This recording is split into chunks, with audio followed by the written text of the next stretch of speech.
Connor, 3 games left for the New York Jets. They will be starting their 4th quarterback on Sunday against the Commanders. Zach Wilson still in concussion protocol. Trevor Siemian gets the start. I feel like I asked you this a lot. Do you think this will jumpstart the offense? Well, if it's going to, this would be the week to do it, theoretically, because the Commanders have the 32nd ranked, which is the worst ranked defense in the entire NFL. But, Jeane, when you look at this Jets offense, it's hard to describe it as anything other than wildly disappointing. 255 yards per game, that's not very good. 14.4 points per game, that's really not good. Yep. In fact, you compare this offense to the Adam Gase's final year with the Jets, with a roster that Robert Saleh himself described as expansion level. They are worse than them, almost a full point, more than 20 yards less per game than that 2020 offense. The offense that Mike LaFleur ran that led to him getting fired a year ago, the Jets are statistically worse than that group. They are statistically worse than the group in 2021 that was with Zach Wilson's rookie year. So I don't necessarily know how you can be looking at this as any sort of a get-right game, just because every single defense that the Jets are facing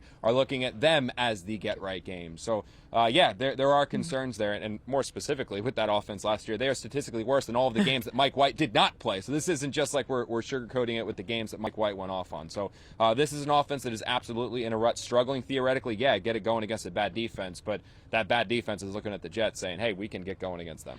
Do you see Trevor Siemian getting to Garrett Wilson a lot sooner than they did in Miami? Well, he should. I mean, he's their best offensive player, but what I'd like to see is just the Jets do something that's a little bit out of their comfort zone. And I know that Nathaniel Hackett is an offensive coordinator that's just line up and go. That's his offense that he runs. He's not somebody like Mike McDaniel, like Matt LaFleur, like Mike LaFleur, who wants to constantly motion guys left and right. But when you have one player in Garrett Wilson who's so substantially better than everyone else on that field, you need to find ways to scheme him open, because if you just put him out there on the left side or out there on the right side, defense is going to go, there he is, let's go get that guy. You need to move him around and try to free him up. And I know that's out, again, of Hackett's comfort zone, but still, go and do it, because you got to get this guy going. All right, let's talk about the defense, because as bad as the offense has been playing, that defense has played extremely well all year.